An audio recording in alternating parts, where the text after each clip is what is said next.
자, 발표하면은 머릿속에 먼저 떠올라야 되는 게 뭐가 있냐면 이 발표, 그러니까 다중, 전체 청중을 두고 이 사람이 혼자서 얘기하는 거잖아요. 그지? 이 얘기를 하는 내용 속에 이 발표는 뭐가 있어야 돼? 목적이 있어야 되죠. 자, 큰 목적 뭡니까? 바로 자기가 알고 있는 정보를 자, 뭐 하고자 하는 거냐면 전달하고자 하는 것이 자, 이 발표의 목적이 됩니다. 그렇다면 시험에 나올 만한 것들은 어떤 걸 낼까? 두 가지를 내겠죠. 첫째, 발표의 구체적인 내용을 물어볼 겁니다.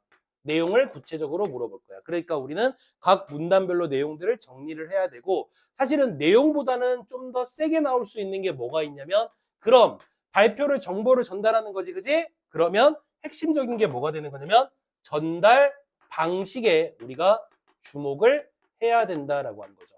이 사람은 어떻게 효과적인 방식으로 우리에게 전달을 해주고 있느냐, 그게 바로 핵심이 되는 겁니다. 알겠지? 이 두 가지를 지금부터 정리를 하면 여기에서 어떤 문제가 딸려 나오든 간에 여러분들이 충분히 득점할 수 있는 거예요. 됐지? 먼저 첫 번째 문단부터 시작할게요. 자, 발표의 내용 한번 잘 보세요. 만약에, 그러니까 여러분들도 짐작을 하겠지만 여러분들 시험 범위에 있는 모든 지문이 다 시험에 나오지는 않을 거예요. 그럴 것 같지 않니? 그 시험 범위 전체가 아마 선생님이 시험 범위를 어떻게 보냐면요.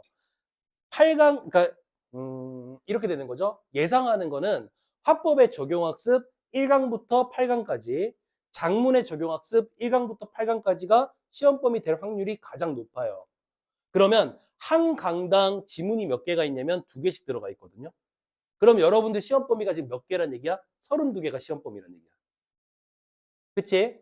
그럼 선생님, 다음 시간에, 그럼 기말 땐 뭐예요? 뒤에 보면은 뭐가 있냐? 통합학습이 있어요. 통합학습이 1강부터 16강까지 있는데, 통합학습이니까 가, 나, 지문 2개로 돼 있는 게 16개. 그럼 그것도 32개가 된단 말이죠. 그치? 이렇게 될 확률이 현재로서 높아요. 맞죠? 그러면 각 지문이 가지고 있는 특징들을 모든 지문이 나오진 않을 거라는 거예요. 선생님 생각은. 이해가 됐니? 그런데 그래도 32개를 전부 다 나올 것이다 라고 예상을 하고 우리는 공부를 해야 돼요. 그렇죠? 그렇게 봤을 때 이 첫 번째 지문에서는 선생님이 시험에 문제로 언급이 될 건 이 첫 번째 문단은 나올 확률이 상당히 높다. 나온다고 전제를 한다면. 왜 그런지 설명해 줄게. 잘 들어봐. 처음에는 무조건 뭐부터 발표할 때 뭐부터 해줘야 돼? 내가 뭐에 대해서 설명을 할 건지 그거를 먼저 알려줘야 되잖아요. 근데 그거를 물어보는 방식이 나올 거예요. 읽어봅시다. 안녕하세요. 이번 자유 주제 발표 활동으로 저는 효과적인 발표 방법에 대해 이야기하려고 합니다. 발표에 대해 발표한다고 하니 낯설게 느껴지시나요? 오케이. 자, 그러면 뭐에 대해서 설명을 하려고 하는지는 이미 나왔죠? 뭐죠? 효과적인 발표 방법. 이 사람이 발표를 하는 내용은 바로 효과적인 발표 방법에 대해서 지금부터 이야기를 할게 라고 얘기합니다. 자, 이 방법이 이런 것들을 우리는 뭐라고 얘기하냐면 말하고자 하는 화제라고 이야기를 하겠죠. 그렇지? 자, 그런데 이 화제를 제시할 때는 일단 첫 번째로 해야 되는 게 있습니다. 청중들한테 뭘 해야 되죠? 자, 이거예요. 뭐냐면 보통 강연을 시작하거나 연설을 하거나 그다음에 발표를 할 때는요.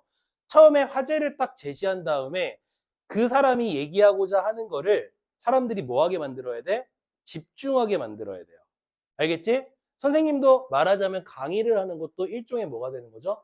발표나 연설이 되는 거잖아요. 그죠? 근데 선생님은 이런 걸 할 필요가 없어요. 이유가 뭐죠? 선생님은 요거 자체에서 이미 야, 백현이 그거 안 들어? 막 죽여봐. 자, 이미 요거 자체에서 독자들의 관심, 청중들의 관심, 호감, 알겠니? 설렘. 지금부터 고개 숙이면 바로 깐다, 진짜. 요런 게 딱 되잖아요. 그죠? 지난 시간 첫 번째 선생님 수업 들었는데 어땠어요? 바로 호감이 딱 되잖아요. 에에 그죠? 됐니? 어때요? 새로 왔는데 어때요? 호감 딱 가잖아요. 잠깐만 카메라 좀 끄고 갈게요. 잠깐만요. 이거 피 튀길 수 있으니까 비닐 좀 깔고. 됐니? 현재 진짜 부탁인데 백현도 찌르지 마. 찌르면 안 돼, 알겠지? 앞에다 손대지 마. 알겠지? 현진이가 있잖아. 지 몸에 누가 손대는 걸 되게 싫어해. 자, 처음에 이 사람은 선생님처럼 생기지 않았기 때문에, 알겠니? 안 봐도 뻔하잖아. 나같이 생긴 사람은 세상에 존재할 수 없어요. 딱 누구 정도? 박보검 정도? 아, 나 이거 잠깐만 카메라를 꺼야 되겠는데, 이거. 이거 유튜브에 올리면 나 죽을 수도 있을 것 같은데. 이거 어떡하지? 선생님 유튜브 강의는요, 댓글 못 달거든요.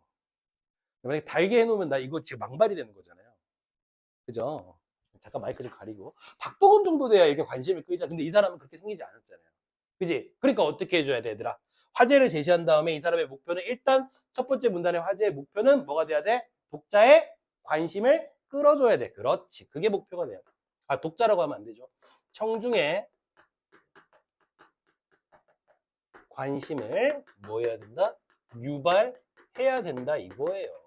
그런데 얘들아, 그 유발하는 방법 중에 가장 많이 쓰는 방법을 이 사람이 여기서 쓰고 있기 때문에 선생님이 중요하다고 한 거야. 어떻게 하는 방법이죠? 그렇지, 현진아, 뭐 하는 거야? 질문. 오케이. 근데 이 사람이 질문을 한두 개로 던지는 게 아니에요. 질문을 첫 번째 질문 던지고, 두 번째 질문 던지고, 세 번째 질문을 던진단 말이죠. 그 얘기는 무슨 얘기다? 질문을 던지는데 질문을 하는 궁극적인 의도는 관심을 유발하려고 하는 데 있지만 그 질문의 내용들이 종류는 다 다르겠죠. 그쵸? 맞지? 첫 번째 질문, 이걸 물어봤어요. 어떻게? 발표에 대해 발표한 동안이 낯설게 느껴지시나요? 라고 물어봤어요. 그러면 이 질문이 첫 번째 질문이잖아요. 이 질문의 의도는 뭐죠? 너희들 이거에 대해서 뭐 하고 있는 거야? 관심이 얼만큼 있니를 물어보는 거예요. 알겠니? 그래서 첫 번째 질문은 바로 화제에 대한 관심도를 물어보게 되는 거고요.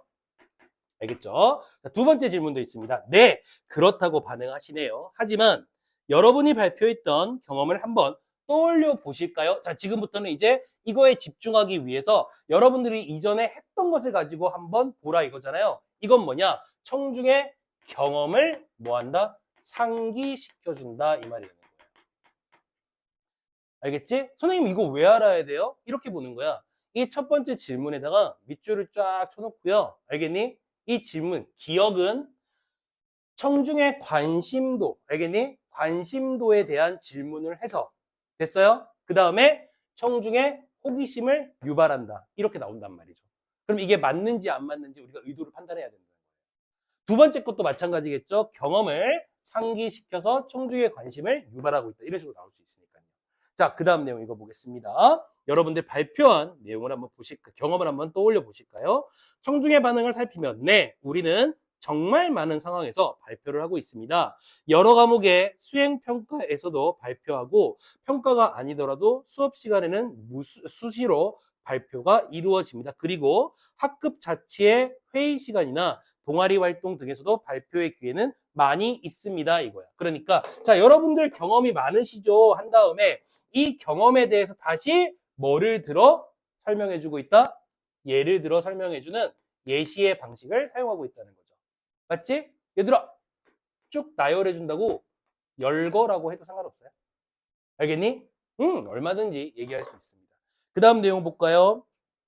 자, 그런데 여러분은 발표의 효과적인 방법에 대해 잘 알고 계시나요? 이렇게 물어보잖아요. 그치? 자, 요거는 뭐를 물어보느냐? 바로 청중의 배경 지식을 물어보게 되는 거예요. 알겠지? 그런데요, 얘들아. 이거는 왜 물어볼까요? 배경 지식은. 까먹으면 안 돼. 우리가 발표를 준비하거나 어떤 발표를 할 때 효과적인 발표를 하기 위해서 가장 먼저 해야 되는 일이 있는데 그게 뭐냐면 내가 이 발표를 하고 있는데 청중들이 어떤 사람인지를 고려해야 돼요. 그래서 청중의 배경 지식을 미리 알고 있어야 내 설명이 좀 더 효과적으로 접근이 되는 거죠. 알고 계시나요? 이렇게 물어봤는데 애들 표정이 다 알고 있는데? 이러면 이 발표는 더 이상 의미가 없어지는 거잖아요. 그렇죠? 그렇기 때문에 이것은 어떤 행위를 한 거냐 그러면 바로 청중을 고려한 그러한 질문이다. 이렇게까지 우리가 판단할 수 있다라고 하는 겁니다. 자, 청중의 반응을 살피면서 자신이 없는 표정들이시네요. 그래서 여러분이 평소 발표를 할 때 도움이 될 수 있도록 어떻게 하면 발표를 효과적으로 할 수 있는지, 그러니까 화제가 이거라는 얘기야. 효과적인 발표 방법을 지금부터 설명해 줄게요. 이 말이 되는 거죠. 내용 됐죠? 두 번째 문단으로 가봅니다. 이 문단으로 갑시다. 자, 지금부터는 이제 효과적인 발표 방법에 대해서 어떤 식으로 설명하는지 한번 볼게요. 자, 발표의 핵심 내용을 시각 자료로 만들어서 보았는데 여기 화면을 같이 보시지요? 오케이. 그러면 이 사람은 일단 무엇을 활용해서 하고 있다? 시각 자료를 활용하고 있죠. 그죠? 그러면 여기서 첫 번째 자료 1위를 먼저 제시를 합니다. 이거 잘 들어봐. 자료 1 같은 경우에 혹시 모의고사 보다가 이런 거 본 적 없나요? 자료 1의 기억, 자료 2의 니은, 자료 3의 디귿. 그래서 각각 자료에 대한 그림들을 이렇게 그려주잖아요. 그런 다음에 그 자료에 대한 문제를 물어보지. 혹시 물어보는 문제에서요. 이게 뭘 물어보는지 혹시 아셨어요, 여러분들? 어떤 걸 물어보고 있는 것 같아요? 여러 가지 많은 걸 물어볼 것 같죠? 절대 아니에요. 딱 한 개만 물어봐요. 이 자료를 통해서 뭐를 설명하느냐만 물어봐요.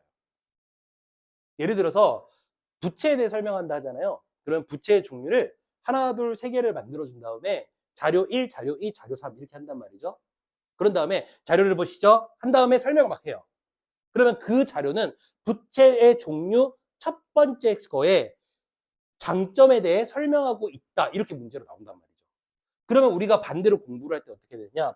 이렇게 발표문에서 자료가 나오면 이 자료를 통해서 뭐를 설명하고 싶은지만 알면 되는 거야. 딴 거 필요 없는 거죠. 됐지? 읽어보자.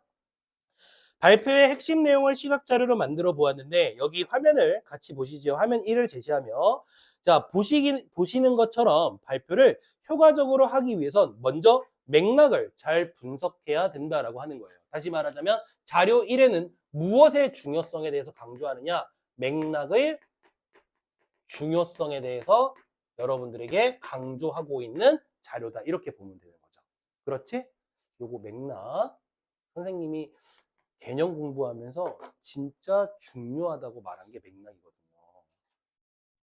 우리 공부 열심히 했는지 한번 물어볼까요?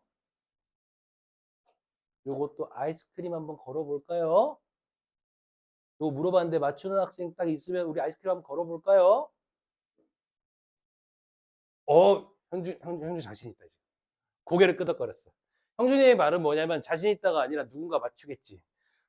그럼 나는 그냥 아이스크림을 먹으면 되겠지. 뭐 이런 거야? 오케이? 그래요. 아, 우리 와이프가 잠깐 살짝 좀 이렇게 선생님한테 얘기한 게 왜 아이들한테 자꾸 베스킨라빈스를 사주냐 라고 얘기를 했어요. 무슨 의도일까요? 그쵸, 좀 비싸다. 왜 그러냐. 이렇게 얘기했어요. 그럼 선생님 와이프가 그렇게 얘기하면 선생님이 그러네요. 그럼 다음부터 싼 거를 사줄게요. 약간 이런 성격이니 아니면 내 마음이니까 건들지 말라 그래요. 어떤 성격이에요, 선생님? 말을 잘 듣는 성격? 그렇게 보였구나. 그지? 아니죠. 선생님 배기는 사람이에요. 알겠니? 그래도 아이스크림 사주는데 베라 정도는 사줘야 아이들한테 효과가 있다. 이게 선생님 지론입니다. 어때요? 여러분들 생각에 선생님 지론이 맞아요? 틀려요? 그쵸? 지들한테 좋은 거니까 맞대요. 자, 오늘 갑니다. 맥락. 얘들아, 맥락의 종류에는 몇 개가 있을까요?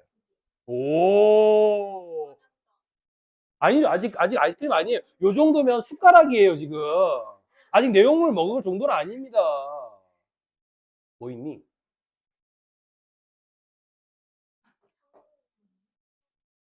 또, 두 번째 거 못 맞추게 했지. 맞아요. 첫 번째는 상황이에요. 상황 맥락. 맞아요. 그러니까 열심히 강의를 하면 뭐 하냐는 거지. 자, 첫 번째. 첫 번째는 상황 맥락이에요. 지은이는 몰라도 돼. 괜찮아. 설명 안 들었으니까. 그치? 오케이. 두 번째는 뭐가 있니?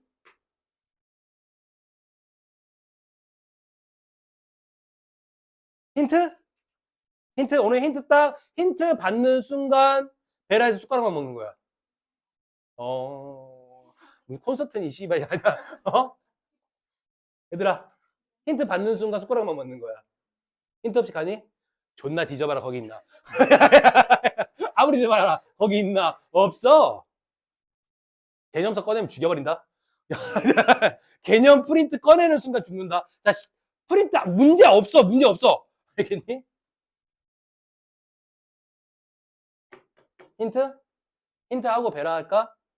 오케이 좋아. 힌트 딱 간다. 잘 들어. 힌트. Can I help you? 이게 힌트야.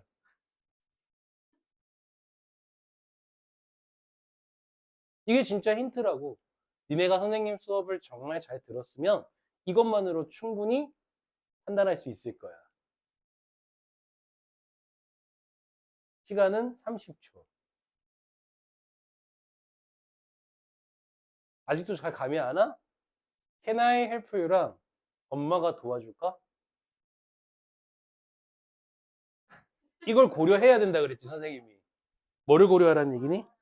아, 현재 할 수 있어 현재야. 네가 맞추면 애들이 아이스크림을 먹을 수 있어. 아 근데 잠깐만, 새로운 친구가 새로 왔는데 저 친구를 아이스크림 사주면 매주 아이스크림 사주는 줄 알 거 아니야. 미친 거야. 그러면 나 이거 남는 게 없어.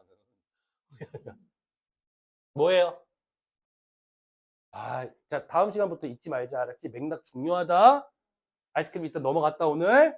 어쩔 수 없다 이건. 사회 문화적 맥락.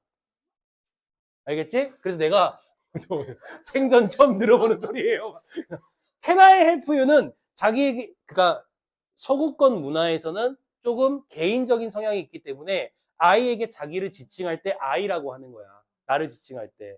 근데 선생님이 아까 말했지. 이걸 해석하면 엄마가 도와줄까? 엄마라고 하는 혈연 관계가 중요한 문화에서는 자기를 부르는 호칭으로 얘기를 하는 거지. 엄마가 도와줄까? 무슨 말인지 알겠어? 오케이. 그러니까 맥락에는 사회문화적 맥락이라는 게 있다 이거지.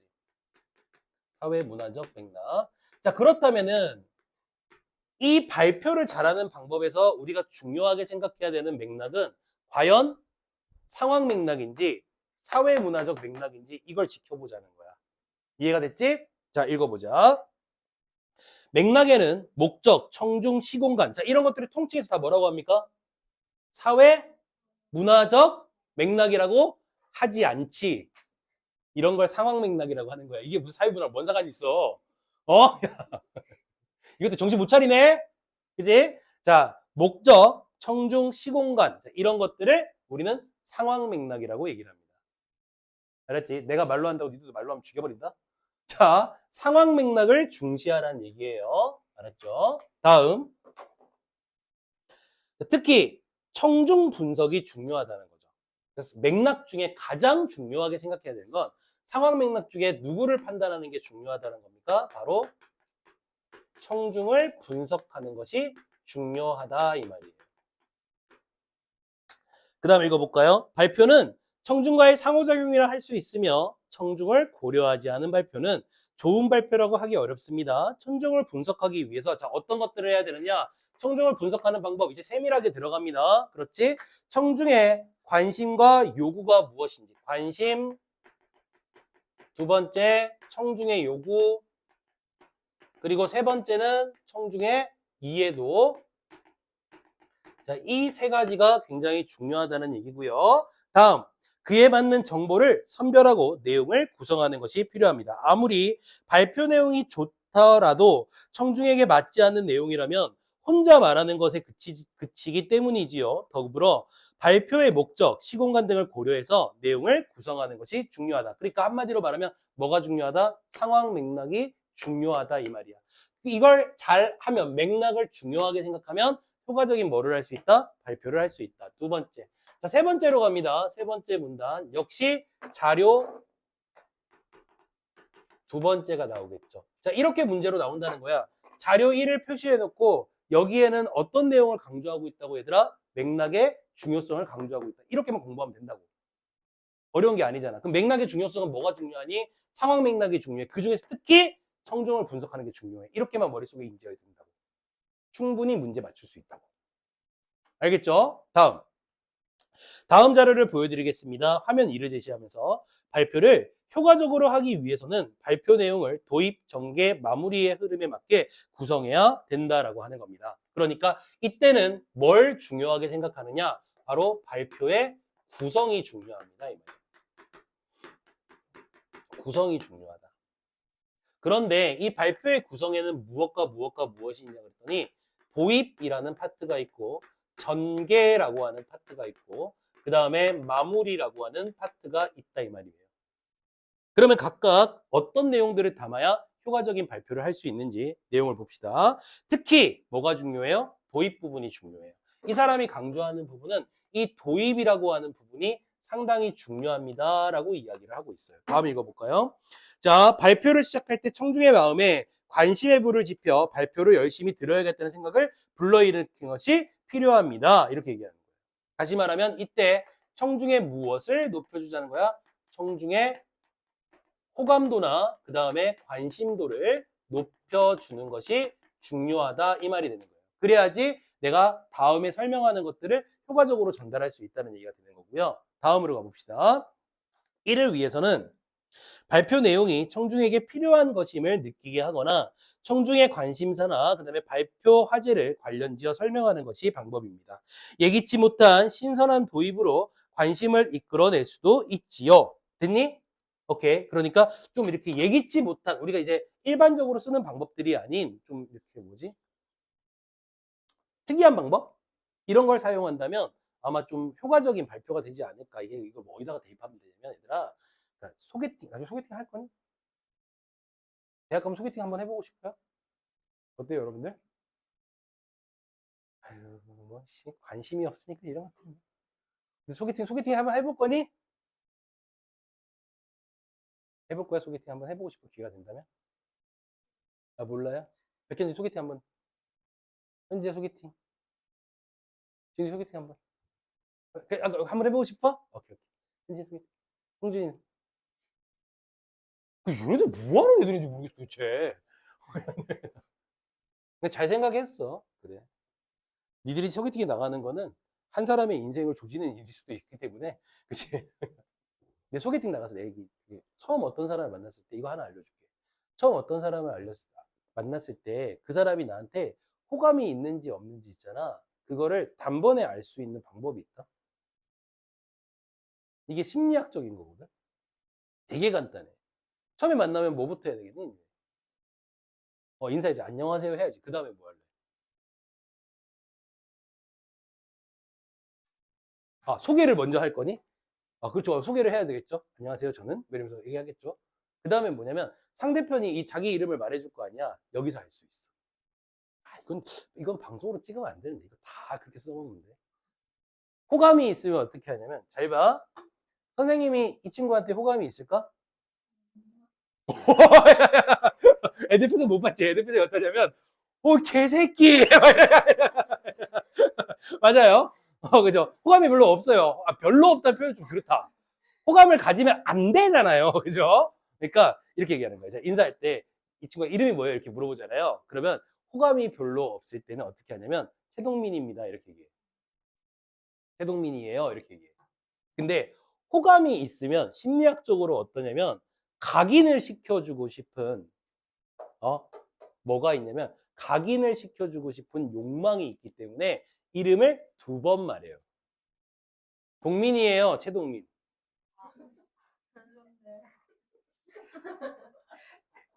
야, 나도 취향이라는 게, 야, 우리 와이프 존나 이뻐, 새끼야.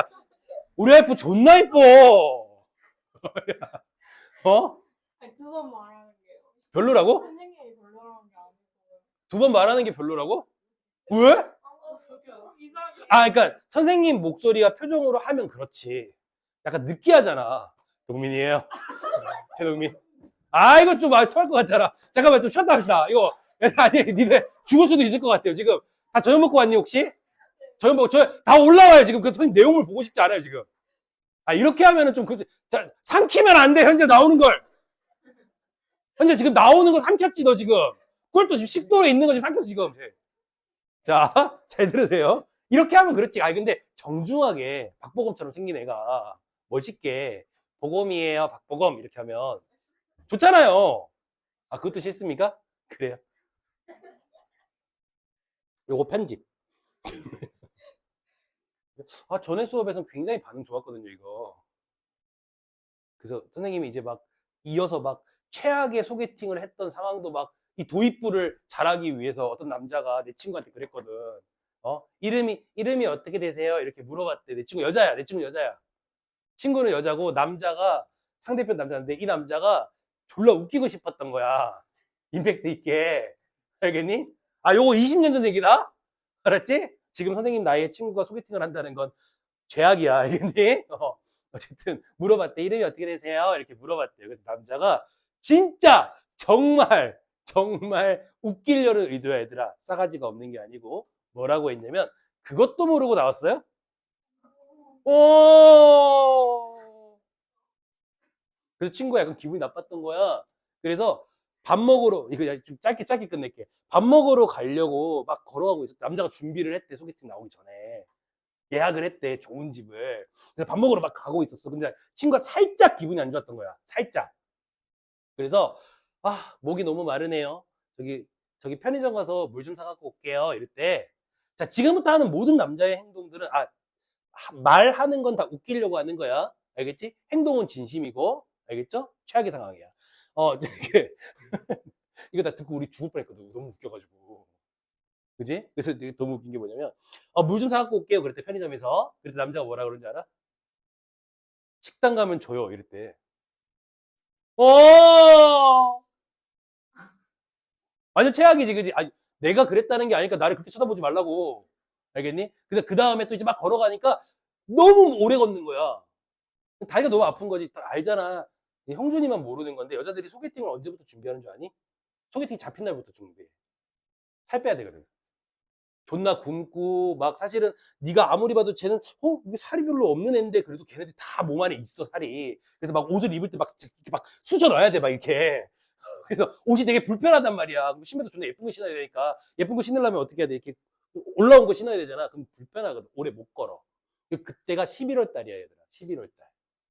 그러니까 부츠 신고 있는 거야.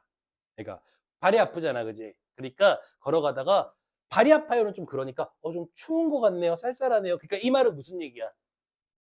자, 언제쯤 도착할 수 있어요를 물어보고 싶은 거야. 추우니까. 그래서 좀 쌀쌀한 것 같은데 발이 불편하니까. 그래서 물어봤대. 그래서 남자가 좀 쌀쌀한 것 같아. 이러면 뭐 이렇게 선생님 같으면 그럴 것 같거든. 이제 좀 있으면 좀만 더 가시면 이제 도착해요. 이렇게 얘기할 것 같은데 남자가 웃기려고 하는 거야. 알겠니? 나중에 웃기려고 하는 거라는 걸 주선자한테 들었어. 원래 그런 사람이라고. 알겠니? 웃기려고 뭐라고 그러냐면 원래 11월 달은 추워요. 이럴 때. 그래서 여기서 이제 얘가 완전히 이제 돌아버린 거야. 얘 뭐야? 왜냐면 웃기려고 그러는 걸 모르니까. 웃겨야 되는데 안 웃기잖아, 지금. 기분이 나쁘잖아, 이때. 그래서 식당을 갔대. 근데 이것도 정말, 근데 여기까지 정말 생각을 하는 거는 좀 잘못된 건지 아니면 이게 어떤 건지 모르겠는데, 어떤 음식을 먹어야 되는지 나는 알 것 같거든. 처음 소개팅이니까. 그지? 배가 부르지 않으면서도 음식을 먹을 수 있는 걸 먹어야 돼. 그리고 깔끔한 걸 먹어야 돼. 색깔이 많은 걸 먹으면 옷에 튈 수도 있고 서로 지저분하고 짜장면 이런 거 먹으면 막 와! 막 이렇게 되잖아. 그지? 여러분도 그러니까 소개팅 나가면 그럴 거 아니야. 보통은 짜장면 어떻게 먹어? 비빈 다음에 세 젓가락이 끝내잖아, 니네 여자애들. 와! 이러면서. 그치? 근데 소개팅 가면 어떻게 숟가락 들더니 형들이 이렇게 한다? 숟가락 들어가지고 한 젓가락 이렇게 빼가지고 이렇게 돌돌돌 말아가지고 입에 넣어. 얘네 그렇게 안 먹거든. 그치? 와! 막 이렇게, 와! 막 이렇게 먹잖아. 그치? 그러니까 그런 음식을 먹으면 안 된다는 거야. 근데 딱 갔는데 세상에나 정말 상상을 초월하는 식당인 거야. 메뉴가. 뭘까? 맞춰봐. 간장게장 차라리 괜찮아. 감자탕. 근데 감자탕 이런 것도 나쁘진 않을 수도 있잖아. 이거를 막 발라. 그렇지. 약간 그런 건데 정말 상상을 초월하는 건데 뭐 어딜 갔냐면 생선구이집인 거야. 괜찮지? 아니지? 존나 이쁘게 입고 왔는데 생선구이집이잖아. 생선 비린내가 막 냄새 겁나. 떡 들어갔더니 어머나 그 집이 테이블이 없어. 좌식이야. 부추 벗어야 돼. 그 새끼 발냄새 나거든. 내 친구라니까? 알겠니? 난리 난 거야. 그러니까 지금부터는 장난 아니야. 지금부터는 이 사람의 진심이야. 생선 어떻게 먹어야지 뭐. 왔으니까. 생선구이가 나왔어. 알겠지? 지금부터 내가 그 사람의 행동을 그대로 해줄게. 알겠지? 보통 생선구이, 그래, 생선구이집 갔어. 근데 소개팅이잖아. 그지? 그럼 어떻게 해야 돼? 내가 안 쓰는 젓가락으로 발라주고 싶으면 내가 안 쓰는 젓가락으로 이렇게 예쁘게 발라가야지. 그지? 맞지? 어떻게 했냐? 들어가자마자 비닐장갑을 척척. 내 친구가 국문학과거든, 걔도? 걔가 뭐라고 했느냐? 자기는 태어나서 생선을 해부하는 걸 처음 봤대. 그런 다음에 생선을 톡 잡더니 내 친구 밥 위에 착. 이거, 그 거치는 게 좋아? 아, 호감 있는 거잖아요. 원래 그럼 아까 그런 말을 하면 안 되지. 호감이 있는데. 호감 있는 사람도 그런 말을 하는 게 어디 있어. 지금 니네가 상황을 잘 모르는데 이거는 한 20년 산 부부끼리 하는 거야, 지금. 그 다음 내용부터 괜찮은지 다시 한번 판단해봐. 알았지? 막 밥을 먹을 때 내 친구 밥 3분의 1도 안 먹었어. 입맛이 없는 거지. 생선구이를 먹고 싶지도 않고 입맛도 없고 기분도 더럽고 지금. 그래서 밥을 안 먹었대. 그럼 남자가 눈치를 채야 될 거 아니야. 사실 저는 양이 너무 작아서 밥 한 공기 다 못 먹어. 이런 애가 어딨냐, 니네. 니네 밥 한 공기 못 먹니? 니네 세 공기씩 먹잖아. 그치? 근데 내 친구가 약간 이제 기분 나쁘니까 밥을 안 먹고 있을 때. 그러니까 갑자기 보더니, 그래, 혹시 입에 안 맞으세요? 라고 걱정을 해야 되잖아. 근데 이 남자가 어떻게, 왜 안 드세요? 그랬더니, 제가 배가 너무 불러서 제가 먹을게요. 이러고. 자, 먹는데 어떻게 먹냐면 이렇게 먹어.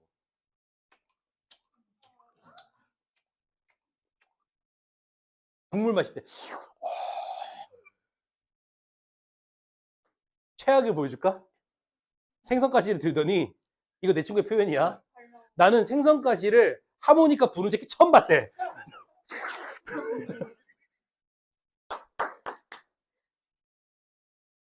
그렇게 헤어진 거야. 소개팅을 했는데. 커피 마실 때도 막 어때? 최악이지. 근데 궁금한 게 있지 않니? 이 새끼는 도대체 왜 이렇게 행동할까? 그래, 우리 다 그 말했어. 걔가 우리 다 모인 자리에서 그 얘기 막 하길래, 야, 그 사람 도대체 왜 그러는 거야? 막 이렇게 얘기했을 때 우리가 똑같은 얘기야. 우리 다 친구잖아. 그지? 물론 그 친구가 그렇게 뛰어나게 예쁘진 않아. 알겠니? 뛰어나게 예쁘지 않아서 우리가 이제 장난스럽게 얘기를 한 거지. 네 얼굴에도 문제가 좀 있을 수 있다. 이렇게 얘기했더니 그래도 그 정도는 아니지 않냐 이거야. 그치? 그래서 우리는 누구나 야 그럼 네가 마음에 안 들었던 거네 이렇게 얘기를 했거든. 근데 여기서 반전이 있어.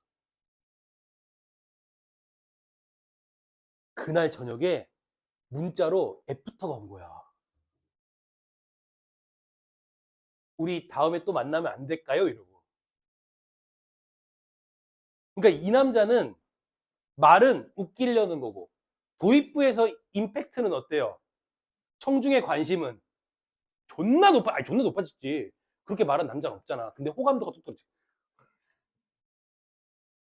그치? 이 남자 정말 최악.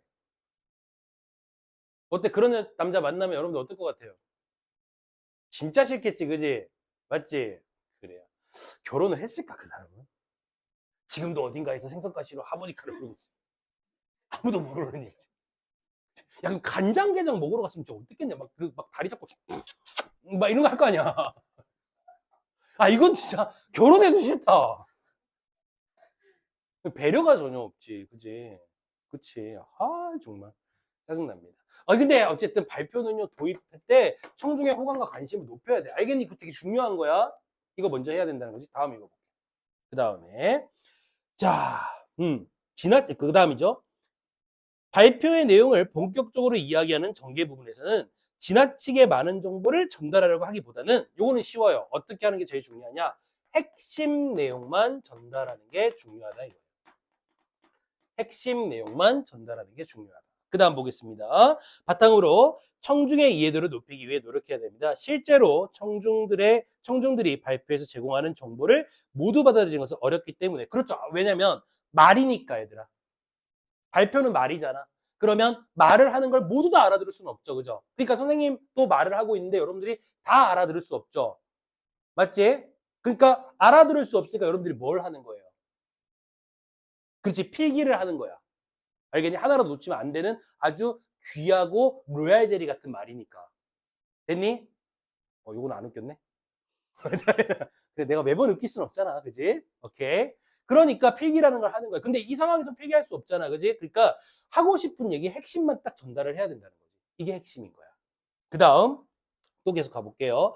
그 핵심을 전달하기 위해서 어떤 방법을 사용하면 좋으냐 했을 때, 첫 번째 방법이 그냥 내용 그냥 읽지 말고 그냥 갈게. 핵심어를 딱 설명해 주는 거. 중요한 말을 설명해 주는 거.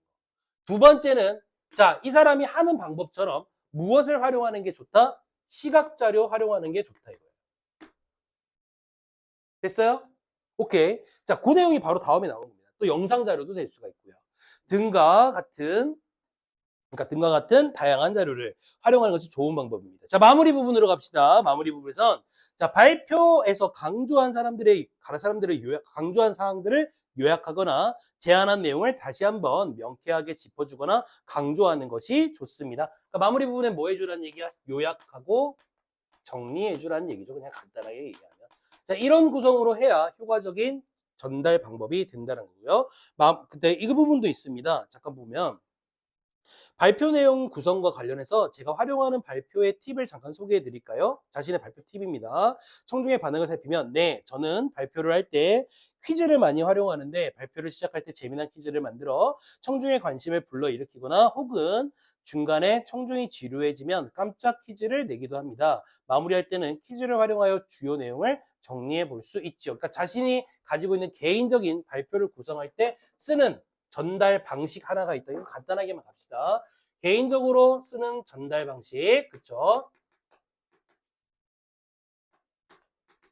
전달 방식이 하나 있는데 무엇을 활용하는 겁니까? 바로 퀴즈를 활용하는 방법이 있다라는 거죠. 이거 거짓말이에요. 왜요? 지금 안 하잖아요. 이 발표에서 퀴즈 안 사용했잖아요. 그죠? 오케이. 이것도 안 느꼈네요. 자, 다음입니다. 마지막으로. 그치? 점점 선생님한테 관심이 떨어집니다. 아, 그러니까 왜 아까 그 사람이 나은 것 같아서 그래? 난 그렇게 안 해. 알겠니? 선생님은 절대 그런 사람 아닙니다. 그지? 마지막입니다. 자, 마지막으로 발표자의 발표 태도를 강조합니다. 그렇지? 자, 여기서도 자료 세 번째 게 제공이 되죠. 자료 3이 되겠습니다. 여기서는 강조하는 게 발표의 태도입니다. 발표자의 태도에서는 어떤 게 좀 중요한지 지금부터 얘기하면, 자신감 있고 열정이 느껴지는 적극적인 태도를 유지하는 것이 필요합니다. 그리고 청중을 존중하고 청중과 활발한 상호작용을 이어가려는 태도도 중요합니다. 가장 중요한 건 뭐냐면, 발표자의 태도의 핵심은요, 바로 이건데요. 청중과 무엇을 하는 거죠? 상호작용을 하는 것이 굉장히 중요하다, 이 말이 되는 거예요. 알겠지? 다음으로 가봅시다.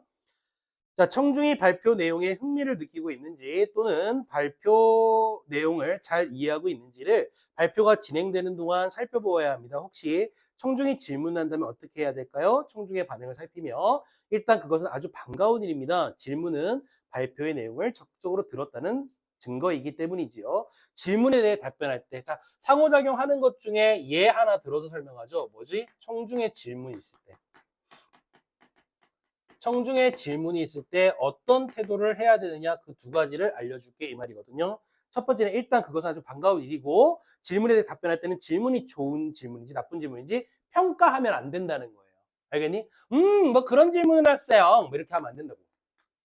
알겠어요? 평가하면 안 된다고요. 그 다음에 두 번째는 질문을 존중하면서 답변하는 겁니다. 알겠지? 다시 말하면 존중의 마음을 가지자 이거예요. 평가하지 말고 존중하는 마음으로 가지자. 고마운 일이라는 거죠. 만약 자신이 잘 모르는 내용에 관한 질문일 때는 이를 인정하는 것도 중요하다는 겁니다. 만약에 질문을 했는데 평가하지 말고 존중해야 돼. 근데 그것보다 훨씬 더 중요한 게 하나 있는데, 이 질문에 대해서 만약에 발표자가 모르는 일이다. 발표자가 모르는 그러한 사항이 질문으로 온다면 그때는 솔직하게 이야기를 해야 된다는 거죠. 왜? 진실해야 되니까. 진심이 담겨져 있어야 되니까. 이런 겁니다. 자, 이것이 바로 청중의 질문에 대한 발표자의 올바른 태도가 되겠습니다. 자, 지금까지 이야기한 효과적인 발표 방법에 대해 이해가 되셨는지요? 청중의 반응을 살피며 여러분들에게 조금이나마 도움이 되기를 바라면서 그럼 이제부터 발표 내용에 대해 궁금한 점이 있으면 질문해 주시길 바랍니다. 알겠지? 자, 여기서 선생님이 장담하는데 지금 설명한 모든 내용들 있잖아. 여기서 어떤 문제를 물어보든 간에 어떤 문제로 만들든 간에 여기서 벗어나는 거 아무것도 없을 거예요. 알겠니? 여기서 다 물어보진 않을 거야, 분명히. 선생님 자신하는데 다 물어보진 않지만 물어보는 문제에서 분명히 여기에 언급된 내용들이 있을 거라는 거지. 알겠지? 여러분들이 열심히 공부하는 게 중요합니다. 됐죠? 10분만 쉬었다가 다음 걸로 넘어갈게요.